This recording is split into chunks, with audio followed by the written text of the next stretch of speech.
Hello students, আমি আবার চলে এসেছি।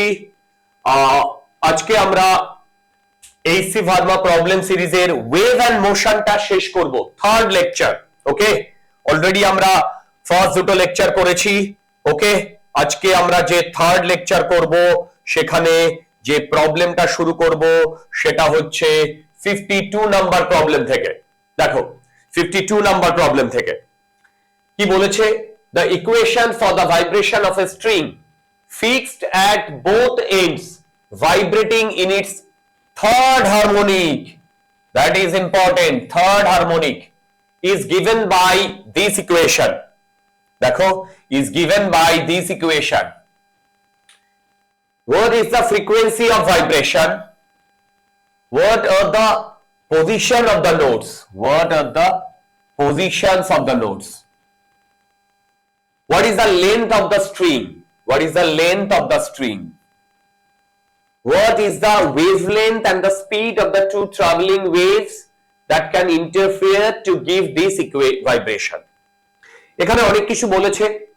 ট্রুলি স্পিকিং এটা তোমার স্ট্যান্ডিং ওয়েভের একটা বেসিক ইকুয়েশন। আচ্ছা দেখো, আমরা যে জিনিসটা জানি সেটা হচ্ছে y equal to some constant into sin into kx plus into omega into t term থাকবে। তার মানে এইখানে যে x রয়েছে তার সাথে যে টার্মটা রয়েছে সেটা k, আর এখানে যে t রয়েছে তার সাথে যে টার্মটা রয়েছে সেটা ওমেগা। তাহলে এখান থেকে আমি k এর ভ্যালু লিখতে পারি 0.314। এটাকে আমরা বলতে পারি দেখো পাই বাই 10। সিমিলারলি এখান থেকে ওমেগা ইকুয়াল টু 600 পাই। দেখো এখান থেকে ওমেগা ইকুয়াল টু 600 পাই, এটা ইকুয়াল টু 2 পাই এফ। এবার এখান থেকে যা যা ক্যালকুলেশন করার আমি সেগুলো ক্যালকুলেশন করে নিচ্ছি। সেই ক্যালকুলেশনের জন্য আমরা যে ফান্ডাটা লাগাবো সেটা হচ্ছে k equal to 2 pi by lambda. দেখো আমি k এর ভ্যালু জানি পাই বাই 10, 2 পাই। দেখো ওখান থেকে আমার ল্যামডার ভ্যালু আসছে 20 সেন্টিমিটার।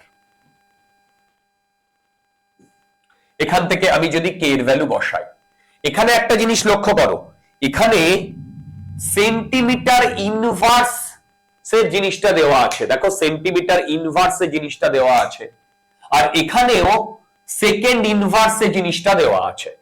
ওকে, দুর্দান্ত।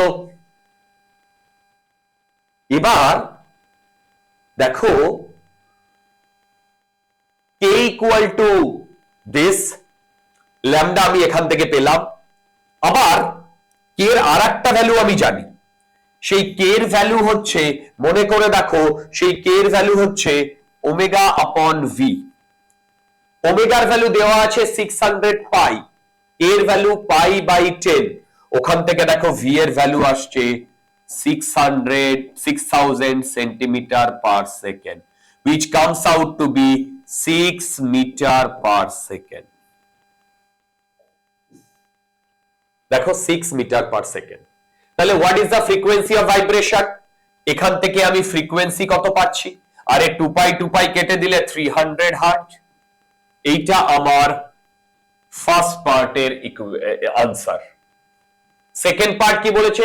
What are the position of notes. আচ্ছা, what are the position of notes. Okay,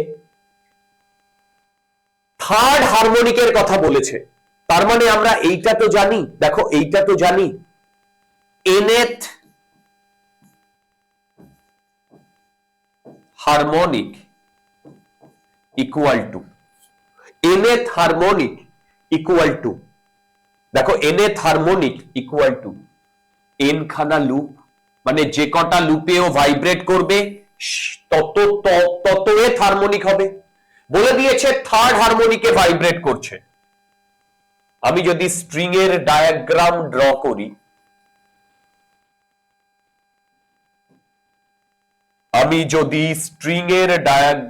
draw করি, তাহলে দেখো আমি যদি স্ট্রিং এর ডায়াগ্রাম ড্র করি, তাহলে থার্ড হারমোনিকে যদি ভাইব্রেট করে, তার মানে এখানে তিনটে লুপ।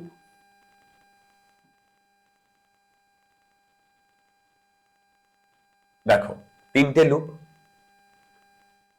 ওকে, এবার এখান থেকে দেখো, এখান থেকে কি বলেছে, what are the length of the length বার করতে বলেছে। ঠিক আছে, কিভাবে বার করা যায়? ও ল্যামডা বেরিয়ে গেছে তো, ল্যামডা 20 সেন্টিমিটার।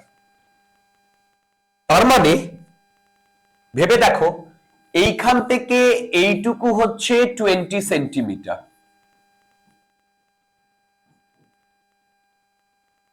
তাহলে এইখান থেকে এইটুকু 10 সেন্টিমিটার, তার মানে এইটাও 10 সেন্টিমিটার, তার মানে টোটাল লেন্থ হবে 30 সেন্টিমিটার। টোটাল লেন্থ হবে 30 সেন্টিমিটার। এবং এখানে এইটাকে যদি আমরা কোঅর্ডিনেট ধরি, তাহলে x ইকুয়াল টু 0 তে একটা নোড হবে, x ইকুয়াল টু 20 তে একটা নোড হবে, x ইকুয়াল টু 30 তে, x ইকুয়াল টু 10 এ একটা নোড, 20 তে একটা নোড, 30 তে একটা নোড। দেখো ইনফ্যাক্ট এটাই আবার চেয়েছে। কি বলেছে? what is the wavelength and speed of the two traveling waves that can interfere। আচ্ছা, ডি পার্ট বলে দিয়েছে, এই যে স্পিড এন্ড ওয়েভলেন্থ মিলিয়ে নেবে তোমরা। আর কি বলেছে? what are the position of the nodes, what are the position of the nodes, তোমার চোখের সামনে, তোমার চোখের সামনে। অত্যন্ত একটা ইজি প্রবলেম নিয়ে আমরা টেক আপ করেছিলাম। তার একটাই কারণ, এই প্রবলেমটা যদি আমরা ঠিকমতো করতে পারি, তাহলে আমাদের কনসেপ্টটা কিছুটা বিল্ড আপ হবে। আমরা চলে যাব নেক্সট প্রবলেমে। 54 কি বলেছে শোনো। A 40 centimeter wire having a mass 3.2 gram is stretched between two fixed supports। একটা জিনিস দেখো, 40 সেন্টিমিটারের একটা ওয়্যার, যখন আমি দুটো ফিক্স সাপোর্ট নিয়েছি, তখন সেটা 40.05 সেন্টিমিটার অ্যাপার্ট, দুটো কিন্তু সেম নয়। তাহলে কি হচ্ছে?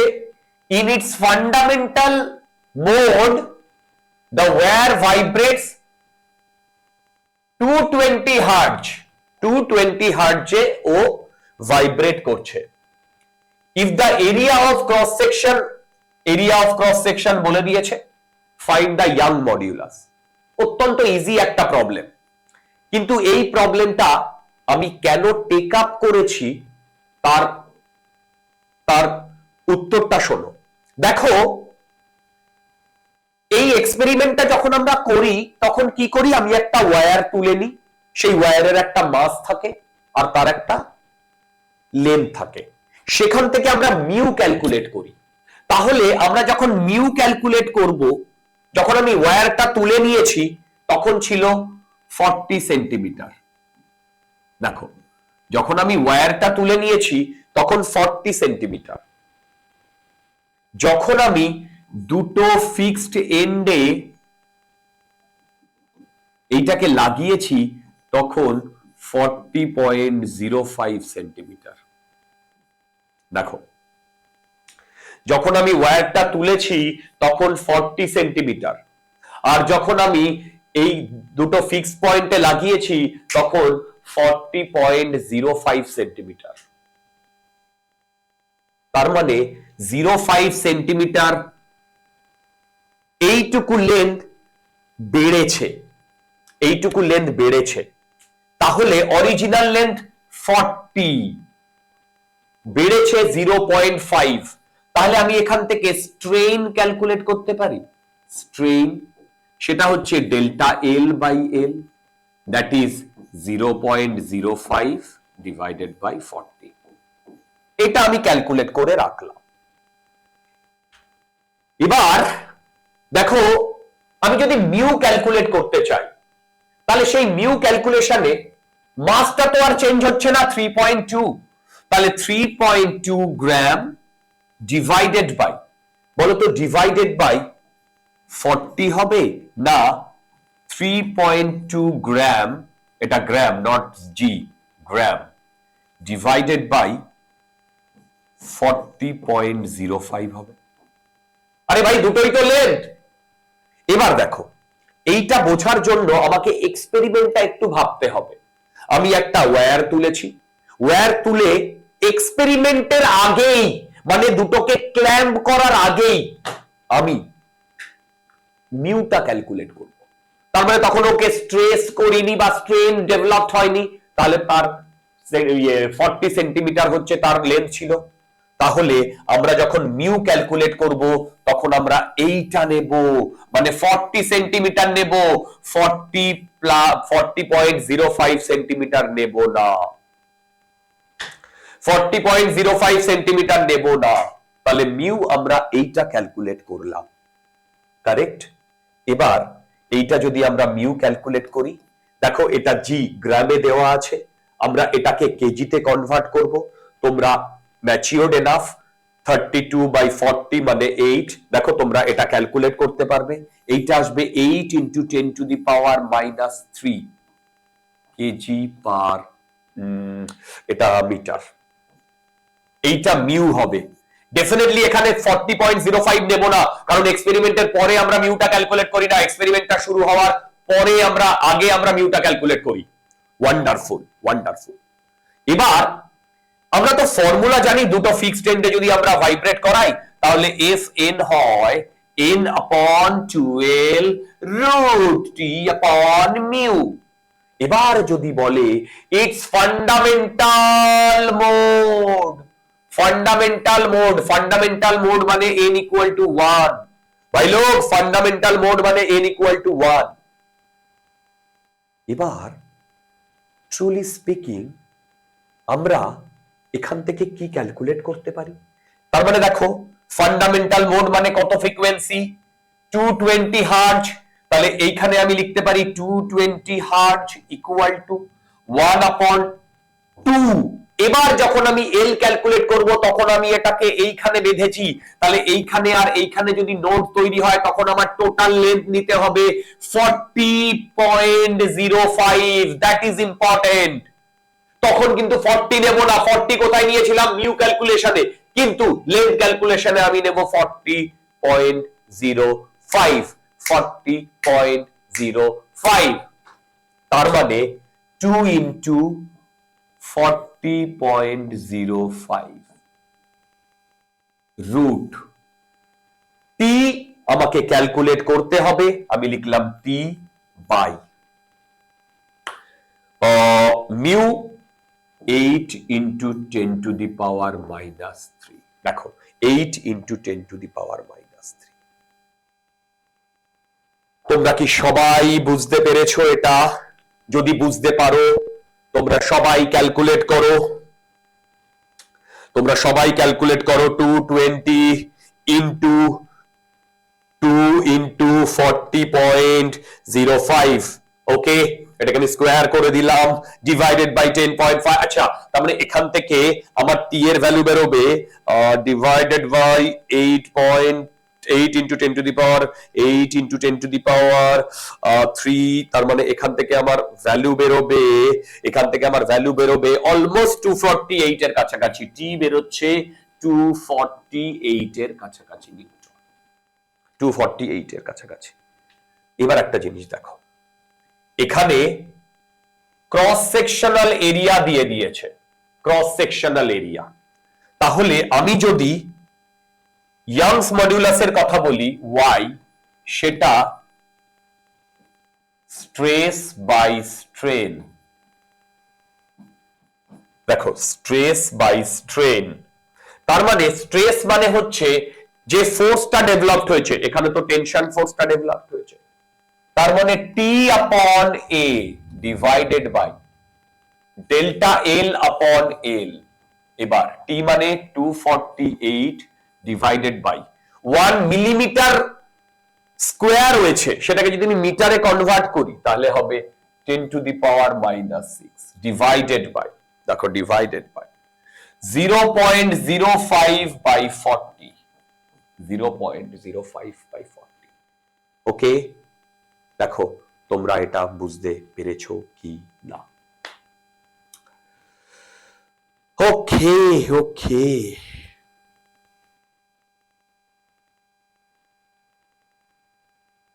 তাহলে এইটা আসছে 248, দেখো 248 into 40 divided by 0.05 into 10 to the power 6, তার মানে 248 into 40 divided by 0.05, ওকে, এটা আসছে 1.98 into 10 to the power 11। তোমরা আনসার দেখো একদম মিলে গেছে, তোমরা আনসার দেখো একদম মিলে গেছে। নেক্সট প্রবলেমটা দেখো 55। এটাও একটা দুর্দান্ত প্রবলেম, আমার ভিডিও লেকচারে এই প্রবলেমটা করা আছে, আমার ভিডিও লেকচারে এই প্রবলেমটা করা আছে। কি বলেছে? Figure shows a string stretched by a block going over a pulley. এই স্ট্রিং এর ওপর দিয়ে, এই স্ট্রিংটা একটা পুলির ওপর দিয়ে গেছে, দেখো the string vibrates in its 10th harmonic in the unison with a particular tuning fork।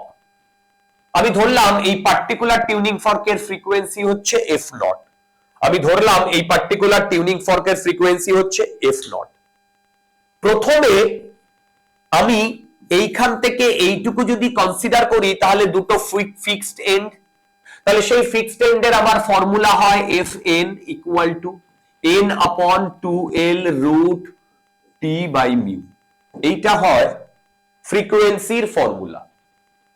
তাহলে প্রথমে এই ফ্রিকোয়েন্সিটা এই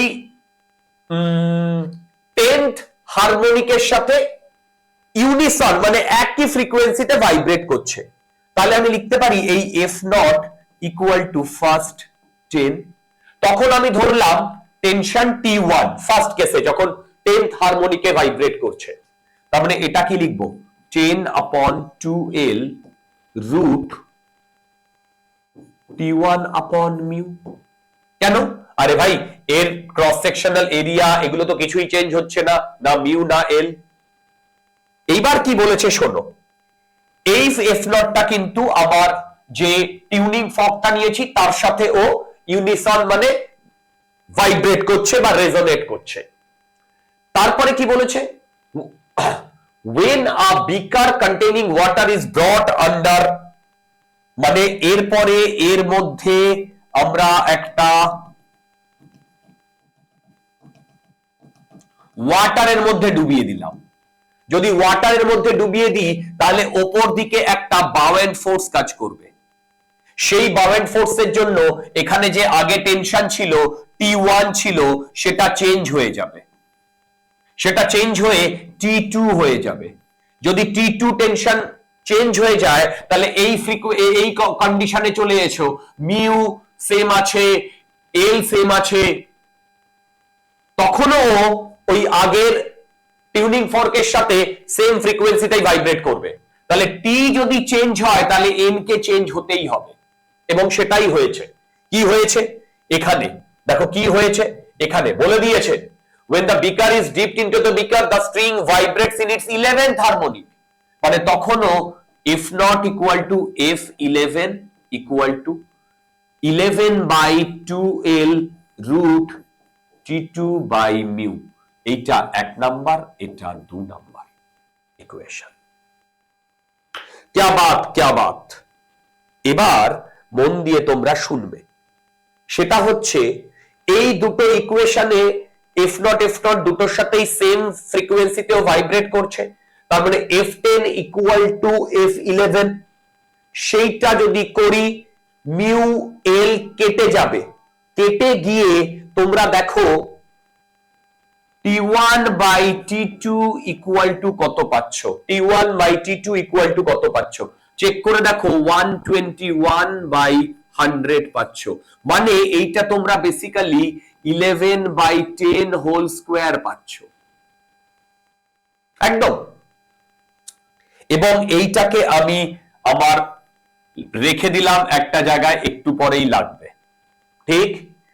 আগের কেসে টেনশন আর এখনকার টেনশন কেন চেঞ্জ হয়েছে? তার কারণ বাউয়েন্ট ফোর্স। বাউয়েন্ট ফোর্স কাজ করেছে বলে আগের কেসে আর এই কেসে আমাদের টেনশন ডিফারেন্ট হয়েছে, ঠিক কি না? ঠিক। যেহেতু আগের কেস আর এই কেসে আমাদের টেনশন ডিফারেন্ট হয়েছে, সেই টেনশনটা এইবার আমরা ক্যালকুলেট করব। ফার্স্ট কেসে যখন টেনশন, তখন এইটা হচ্ছে আমার বডি, নিচের দিকে mg, উপর দিকে T1 টেনশন, তাহলে T1 ইকুয়াল টু mg। আমি যদি এর ভলিউম v ধরি আর এর ডেন্সিটি রো অফ বডি ধরি, তাহলে আমি বলতে পারি volume into rho of body into g। এইটা হচ্ছে T1। দেখো এবার আমি এই বডিটাকে জলের মধ্যে ডুবিয়েছি, জলের মধ্যে যদি ডোবাই তাহলে ওপর দিকে T2, ওপর দিকে বাউয়েন্ট ফোর্স FB, আর নিচের দিকে mg। এই mg এর ভ্যালু ছিল v rho of body into g। এবং এইখানেও এই পুরো জিনিসটা ইকুইলিব্রিয়ামে ছিল, এইখানেও এই পুরো জিনিসটা ইকুইলিব্রিয়ামেই থাকবে। যদি সেই ঘটনাটা ঘটে তাহলে এখান থেকে তো আমি ডেফিনেটলি এটা লিখতে পারি T2 plus FB equal to V rho B into G। আচ্ছা, এখান থেকে T2 equal to buoyant force, buoyant force মানে volume displaced V rho of liquid, যে লিকুইডের মধ্যে রয়েছে তার রো ইন্টু G, কারেক্ট? তাহলে এখান থেকে আমি বলতে পারি V রো VG যদি কমন নিই তাহলে rho of B minus rho of L। Absolutely fine. আরে ভিভিটাকে ওপাশে নিয়ে গেছি ভাই লোক, ভিভিটাকে ওপাশে নিয়ে গেছি। তাহলে আমরা এইখানে যদি T1 আর T2 কে ডিভাইড করে দিই, T1 ডিভাইডেড বাই T2, দেখো VG কেটে যাচ্ছে, VG কেটে যাচ্ছে, তার মানে rho of B upon rho of B minus rho of L। Rho of L মানে লিকুইড। আমাদের এখানে কি বলে দিয়েছে? ওহো, আমাদের এখানে কি বলে দিয়েছে? আমাদের এখানে বলে দিয়েছে যে the block is dipped into a beaker when a beaker containing water. ওকে, তাহলে এখান থেকে T1 বাই T2 আমি 121 বাই 100 পেয়েছি, তার মানে এইটাই হচ্ছে আমার 121 বাই 100। দেখো এটাই হচ্ছে 121 বাই 100। এবার রো এল মানে কত? রো এল মানে হচ্ছে 1 into 10 to the power 3 KG per metre cube. এই ইকুয়েশনে চেক করে দেখো, শুধু একটাই আননোন, শুধু একটাই আননোন। এই ইকুয়েশনে চেক করে দেখো ভাই লোক, শুধু একটাই আননোন। যদি একটাই আননোন হয় তাহলে এখান থেকে তোমরা যদি রো বি ক্যালকুলেট করো, রো বি ক্যালকুলেট করো, ক্যালকুলেটরে ক্যালকুলেট করো, ক্যালকুলেটরে ক্যালকুলেট করো, দেখো ক্যালকুলেটরে ক্যালকুলেট করো, রাইট, 120 ডিভাইডেড বাই 100। ওকে, আচ্ছা এটা এদিকে গেল, মাইনাস হলো, minus 100 minus 1 into 10 to the power 3। Okay fine. এটা যদি তোমরা ক্যালকুলেট করো, দেখো এটার ভ্যালু আসবে 5.8 into 10 to the power 3। 5.8 into 10 to the power 3 KG per metre cube. দেখো কি দুর্দান্ত প্রবলেমটা ছিল dear, one of the finest problem, and I hope তোমরা সবাই এটা করতে পারবে। ওকে, আচ্ছা এবার আমরা চলে যাব নেক্সট প্রবলেমে 56 and 57 করলেই আমাদের এই চ্যাপ্টারটা খতম। ওকে, 56 কি বলেছে দেখো, 56 বলেছে a 2 meter long rope having a mass of 80 kg is fixed at one end and is tied to a light string at the other end. আচ্ছা, এইখানে আমার গল্পটা শোনো। ধরো দুটো দিকেই যদি দেখো, দুটো দিকেই যদি এরকম আমার স্ট্রিংটা বাঁধা থাকে, তাহলে এইখানেও নোড হয়, এখানেও নোড হয়, এগুলো আমরা আগে থেকে জানি। তখন আমরা এই পাশের যে মিডিয়াম আর এই মিডিয়ামকে যদি ডেনসিটি দিয়ে ডিসকাস করি, তাহলে ভেবে দেখো এইখানে ওয়েভ চলতে পারবে একটা ভেলোসিটি নিয়ে, কিন্তু এটা তো একেবারে রিজিডেড বা এখানে একেবারে পুরো ধরো কংক্রিট দিয়ে ইয়ে করা আছে, ওর মধ্যে তো ওয়েভটা চলতে পারবে না। আরে ওয়েভ ইন এ স্প্রিং চলতে পারবে না। তার মানে এইখানে ভেলোসিটি কম হবে, এইখানে ভেলোসিটি বেশি হবে। ঠিক, যেখানে ভেলোসিটি বেশি সেটা রেয়ারার মিডিয়াম, আর এই পাশের এটা ডেন্সার মিডিয়াম। দেখো এই পাশের এটা ডেন্সার মিডিয়াম। তার মানে আমি এটা এখানে ভাবতেই পারি যে এখানে যদি স্ট্যান্ডিং ওয়েভটা তৈরি হয়, তাহলে এই স্ট্যান্ডিং ওয়েভের একটা ওয়েভ এখান থেকে এই তোমার ডেন্সার মিডিয়ামে গিয়ে হিট করে আবার বাপাস চলে আসছে। কারেক্ট? আচ্ছা, এবার আমাকে কি বলেছে এই প্রবলেমটা? এই প্রবলেমটায় বলেছে ওয়ান এন্ড ইজ ফিক্সড। দেখো ওয়ান এন্ড ইজ ফিক্সড, কিন্তু আর একটা এন্ড, দেখো আর একটা এন্ড, এই এন্ডটা একটা লাইট স্ট্রিং এ বাঁধা আছে। তার মানে এই পয়েন্টটা যেখানে বাঁধা আছে, আগে এই দুটো পয়েন্টে নোড আর নোড হচ্ছিল, দেখো এই দুটো পয়েন্টে, কিন্তু এখন এখানে নোড হবে, কিন্তু এই পয়েন্টটা তখন কিভাবে কাজ করবে? এইটা তখন ডেন্সার মিডিয়াম হবে, এইটা তখন রেয়ারার মিডিয়াম হবে। এবার ওয়েভ যখন রেয়ারার থেকে ডেন্সার থেকে রেয়ারার মিডিয়ামে যায়, তখন এই পয়েন্টে কিন্তু তখন আর নোড তৈরি হবে না। এই পয়েন্টটা তখন এইভাবে এইভাবে ভাইব্রেট করবে, মানে এই জিনিসটা তখন এইভাবে আমি রিপ্রেজেন্ট করতে পারবো। এইদিকে ফিক্সড, এইদিকে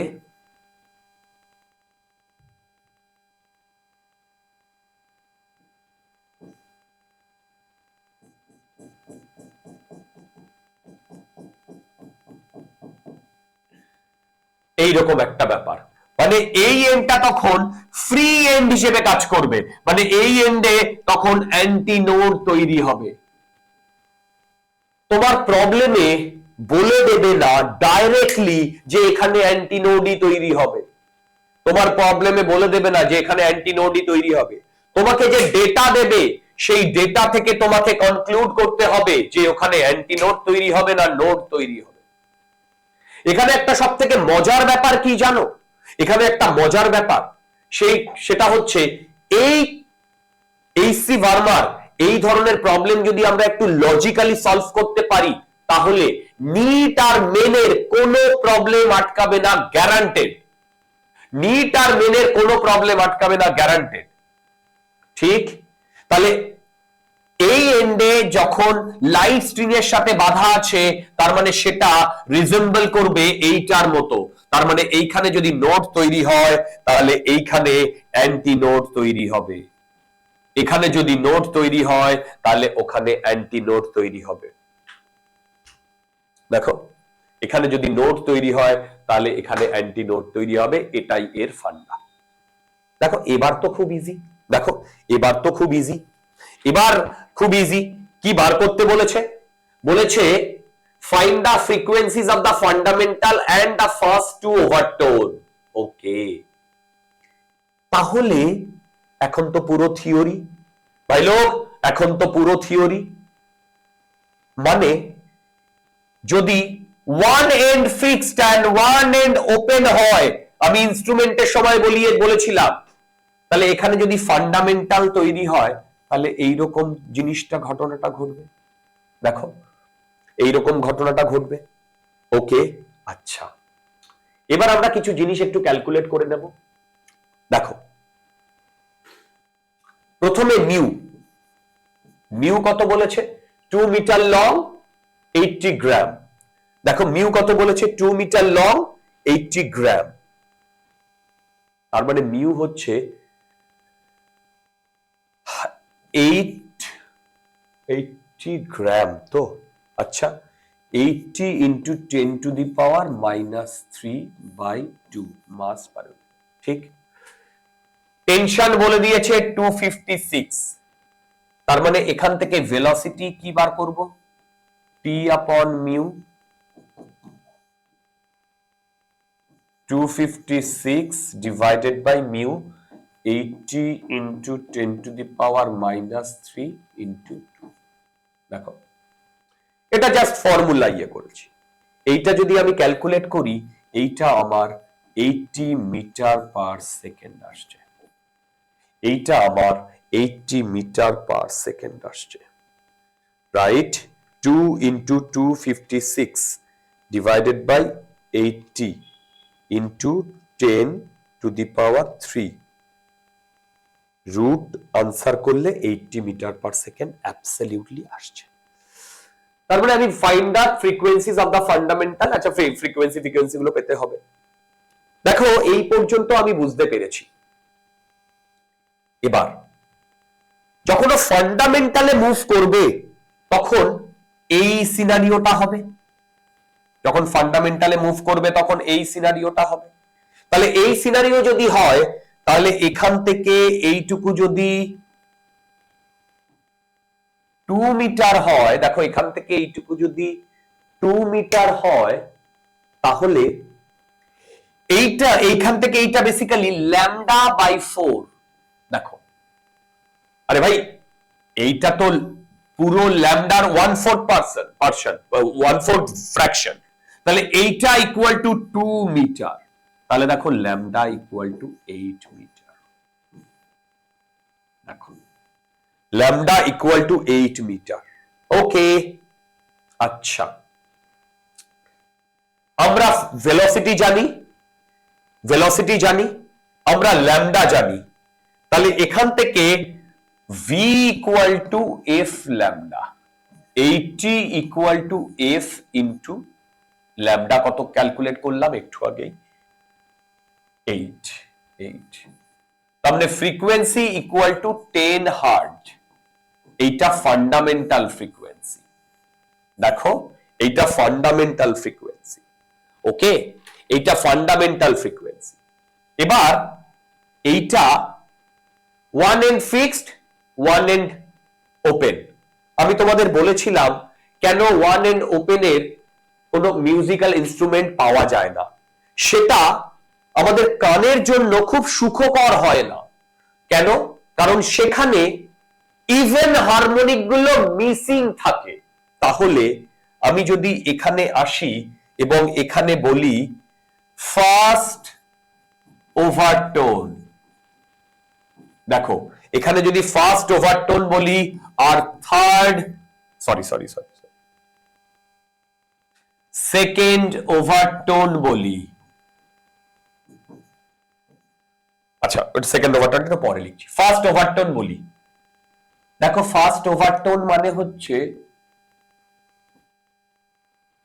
ফার্স্ট ফান্ডামেন্টাল, তারপরের যে নেক্সট ফ্রিকোয়েন্সিটা যেটা হয় সেটা থার্ড হারমোনিক হয়। মানে 3 টাইমস 10 মানে 30 hertz frequency, first overtone 30 hertz frequency. তার মানে এইখানে যদি আমি আমার ডায়াগ্রামটা ড্র করি কিভাবে লুপগুলো ফর্ম হবে, এখানে তো অ্যান্টিনোড হবে। দেখো এখানে তো অ্যান্টিনোড হবে, তার মানে এইরকম ঘটনাটা ঘটবে। ভাই লোক এইরকম ঘটনাটা ঘটবে অ্যাবসলিউটলি। এইরকম ঘটনা যদি ঘটে তাহলে এই সিনারিওতে ফ্রিকোয়েন্সি 30 হার্জ, এ ব্যাপারে কোনো সন্দেহ নেই। এখান থেকে এইটুকুর লেন্থও আমার সেমই থাকবে, ওকে, ইনফ্যাক্ট ভেলোসিটি সেম থাকবে। তাহলে v equal to F lambda থেকে এটা যদি 80, এটা যদি এফ, এটা 3 বলছি, f3 ইন্টু ল্যামডা, এই যে এটা f3 বলছি, f3 ইন্টু ল্যামডা, ল্যামডা 3, তাহলে f3 কত 30, তাহলে আমার ল্যামডা 3 কত বেরোচ্ছে 8/3 মিটার, 8/3, দেখো 8/3 মিটার আমার বেরোচ্ছে ল্যামডা 3, কারেক্ট। এইটা ফার্স্ট ওভারটোনের গল্পটা আমি বললাম। এবার আমি চলে যাব সেকেন্ড ওভারটোনের গল্পে। সেকেন্ড ওভারটোন, সেকেন্ড ওভারটোন মানে হচ্ছে সিনারিওটা এইরকম হবে।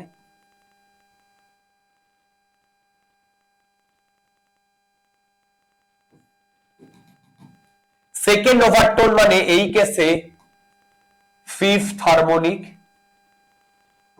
ফিফথ হারমোনিক হচ্ছে 5 ইন্টু 10, সেম ভাবে v equal to F lambda, v constant, f5 lambda 5, এইটা আমার f5, তাহলে এখান থেকে 80 ইকুয়াল টু 50 ইন্টু ল্যামডা 5, তাহলে এখান থেকে আমার ল্যামডা 5 বেরোচ্ছে 8/5 মিটার। দেখো f5 বেরোচ্ছে 50 হার্জ আর এটা বেরোচ্ছে 8/5 মিটার। চেক করে দেখো তো আমাদের আনসারে সবকিছু আমরা পেয়ে গেছি কিনা। কি বলেছে, find the frequencies of the fundamental and the first two overtone. Frequency পেয়ে গেছি কত কত, আরে ভাই 10, 30, 50, কারণ এখানে ইভেন হারমোনিক মিসিং, ওকে। আর কি, আর বলেছে find the wavelength in the fundamental and the first two overtone, already পেয়ে গেছি। ফার্স্ট ওভারটোনে 8 মিটার, তারপরে হচ্ছে 8/3, তারপরে হচ্ছে 8/5, ওকে। চলো এই প্রবলেমের, এই সিরিজের লাস্ট প্রবলেম করতে যাচ্ছি 57, এই সিরিজের লাস্ট প্রবলেম করতে যাচ্ছি 57। আচ্ছা, লাস্ট প্রবলেমে কি বলেছে ভালো করে পড়ো। এইখানে একটা স্ট্রিং আছে, কি বলেছে দেখো, আ হেভি স্ট্রিং, এটা একটা heavy string is tied at one end and to the movable support, এইটা মুভেবল সাপোর্ট, দেখো এইটা মুভেবল সাপোর্ট, ওকে। আচ্ছা,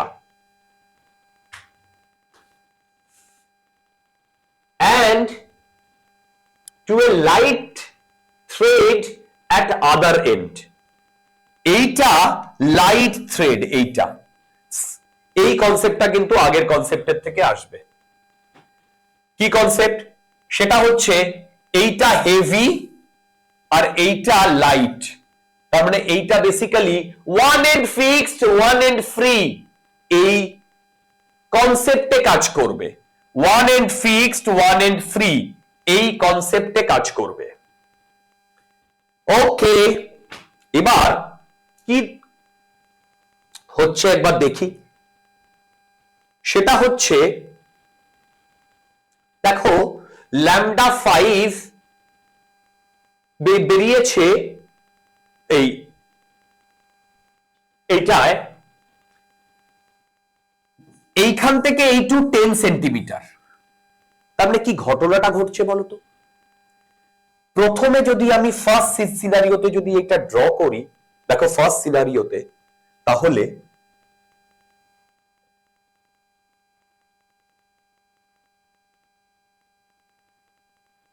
এইটা হেভি স্ট্রিং, দেখো এইটার সাথে আমরা একটা লাইট স্ট্রিং বেঁধেছি, লাইট স্ট্রিং বেঁধেছি, আর এইটা হচ্ছে পুলি। তাহলে ফার্স্ট কেসে এইটা তো ফিক্সড এন্ড, এইটা তো ফিক্সড এন্ড, তাহলে এখানে নোড তৈরি হবে, আর এটা তো ফ্রি এন্ড, এখানে অ্যান্টি নোড তৈরি হবে, দেখো, ওকে। এবার কি বলেছে শোনো, a heavy string is tied to one end to a movable support and to a light thread at the other end as shown in the figure. The thread goes over a fixed pulley and supports a weight to produce a tension. Okay, the lowest frequency with which, that's very important, lowest frequency with which the heavy string resonates is 120 hertz.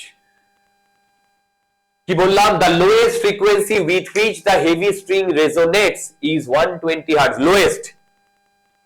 তার মানে এইটা হচ্ছে first scenario. দেখো এইখানে আমি ধরলাম F1 ফ্রিকোয়েন্সিতে এ resonate করছে। তারপরে কি বলেছে? if the movable support is pushed to right 10 centimetre, দেখো এইখান থেকে এইটুকু ছিল গিভেন, ছিল তোমার ওটার নাম হচ্ছে লাইট স্ট্রিং। এবার আমি সামনের দিকে যদি 10 সেন্টিমিটার সরিয়ে দিই, তার মানে এইটুকু ছিল 10 সেন্টিমিটার। তাহলে এখন গাড়িটার সাথে এইখান থেকে 10 সেন্টিমিটার মানে এইরকম, দেখো। আর এর পরে বেসিক্যালি এইটা, তার মানে এখন যেটা বলতে চাইছি এইখান থেকে এই পর্যন্ত, দেখো এইখান থেকে এই পর্যন্ত আবার যে ভাইব্রেশন হবে, সেখানে এইটাও ফিক্সড এন্ড নোড, এইটাও ফিক্সড এন্ড নোড। গল্পটা বুঝতে পারলে? গল্পটা হচ্ছে দুটো সিনারিও, একটা সিনারিওতে নোড অ্যান্টিনোড, পরের সিনারিওতে নোড আর নোড। এটাই গল্প, এটাই পুরো গল্প ডিয়ার, এটাই পুরো গল্প। তোমাদের মধ্যে যদি কোনো ডাউট থাকে আমাকে জিজ্ঞাসা করো। এবার এখানে ভালো করে বুঝতে হবে। দেখো এই যে স্ট্রিং, এই স্ট্রিং এ এখানে অ্যান্টিনোড তৈরি হবে, সেই অ্যান্টিনোডটা এইরকম তৈরি হতে পারত, ভেতরে যা খুশি লুপ হতে পারত, আর এখানে অ্যান্টিনোড তৈরি হতে পারত। কিন্তু এখানে গল্পটায় কিন্তু একটা টুইস্ট আছে। কি বলেছে? the lowest frequency with which the heavy string resonates, lowest frequency বলে দিয়েছে 120 hertz। তাহলে বলো তো এই সিনারিওতে লোয়েস্ট ফ্রিকোয়েন্সি কখন হবে? যখন ল্যামডা ম্যাক্সিমাম হবে। আরে ভাই, ল্যামডা যখন ম্যাক্সিমাম হবে তখন ফ্রিকোয়েন্সি লোয়েস্ট হবে। কেন? ভেলোসিটি তো কনস্ট্যান্ট, না টেনশন চেঞ্জ হচ্ছে, না মিউ চেঞ্জ হচ্ছে। क्या बात, क्या बात। তাহলে ভেবে দেখো, লোয়েস্ট ফ্রিকোয়েন্সি হচ্ছে ম্যাক্সিমাম ওয়েভলেন্থ, তার মানে এইটা, সরি, এইটা হবে আমার ম্যাক্সিমাম ওয়েভলেন্থ। ভালো করে দেখো, ম্যাক্সিমাম ওয়েভলেন্থ। তাহলে এইখান থেকে এইটুকুর লেন্থ যদি এল হয়, তাহলে এই এলটাকে আমি বলতে পারি ল্যামডা 1/4। এটা আমার 1 নাম্বার ইকুয়েশন। হ্যালো, এটা আমার 1 নাম্বার ইকুয়েশন। সেকেন্ড ইকুয়েশন কি বলছে বন্ধুগণ? সেকেন্ড ইকুয়েশন কি বলছে? সেকেন্ড ইকুয়েশন বলছে যে আমি যদি একে 10 সেন্টিমিটার সামনের দিকে সরিয়ে দিই, জয়েন্ট প্লেসড অন দা পুলি, তার মানে এই জয়েন্টটা পুলির উপরে পড়ছে, তার মানে এইটা তখন ফিক্সড এন্ড হিসেবে কাজ করবে, তার মানে এটাও একটা নোড হবে। Correct? What will be the minimum frequency at which the heavy string can resonate? এই সিচুয়েশনে কত ফ্রিকোয়েন্সিতে ও রেজোনেট করতে পারবে? আচ্ছা, এখন দুটো এন্ডি ফিক্সড, যদি দুটো এন্ডি ফিক্সড হয় তাহলে এইখানে দেখো, এইখানে আমার ম্যাক্সিমাম যে ওয়েভলেন্থটা তৈরি হবে সেটা এটা, ম্যাক্সিমাম যেটা ওয়েভলেন্থ তৈরি হবে সেটা এটা। তাহলে এখানে যদি আমি বলি ফ্রিকোয়েন্সি f2, দেখো এখানে যদি ফ্রিকোয়েন্সি f2 বলি, এই লেন্থটা তো সেমই থাকবে ভাই, এই লেন্থটাই তো এখানে এসেছে, তাই না? তাহলে বলো তো এইখানে f1, এখানে f2, এইখানে আমি যদি বলি ল্যামডা 2, তাহলে বলো তো এখান থেকে আমি কি বলতে পারি? এখান থেকে বলতে পারি l ইকুয়াল টু ল্যামডা 2/2। দেখো, দুর্দান্ত দুর্দান্ত কনসেপ্ট। ওকে, আচ্ছা, এবারে first scenario, second scenario, first scenario, second scenario, দুটো সিনারিওতে একটা জিনিস চেঞ্জ হয়নি, মিউ। আর একটা জিনিসও চেঞ্জ হয়নি, টেনশন, কারণ এর তলায় যে মাছটা ঝুলছিল সেটা ঝোলা অবস্থাতেই রয়েছে, দুটোর কোনোটাই চেঞ্জ হয়নি। যদি সেই ঘটনাটা ঘটে তাহলে ভেলোসিটি ফার্স্ট কেসে ভি, তাহলে velocity equal to f1 lambda 1, second কেসে velocity equal to f2 lambda 2। ঠিক, এবার এইখান থেকে আমি f1 lambda 1 lambda 1 equal to f2 lambda 2, f1 আমার ক্যালকুলেট করতে হবে, ফার্স্ট কেসে বলে দিয়েছে 120 ইন্টু lambda 1 কত, lambda 1 4l, 4 into l equal to f2 কত বার করতে বলেছে, lambda 2 কত 2l, 2l, l কেটে গেল, 2 2 কেটে গেল 2, তার মানে এখান থেকে আমার f2 বেরোচ্ছে 240 হার্জ। দেখো 240 হার্জ বেরোচ্ছে, क्या बात क्या बात, মানে এই কেসেও মিনিমাম 240 হার্জে ভাইব্রেট করতে পারে। তোমরা চেক করে নাও আনসার মিলছে কিনা, আই এম 100% শিওর আনসার মিলে গেছে। যদি আনসার মিলে যায় তাহলে এখানে আমরা wave motion, wave in a string complete করলাম এইচসি ভার্মা। যাদের যাদের এখনো প্রবলেম আছে আমার ভিডিও লেকচার দেখো, দেখে আবার এইচসি ভার্মার প্রবলেম গুলো সলভ করো। ওকে, চলো চলো আজকে এখানেই ডান।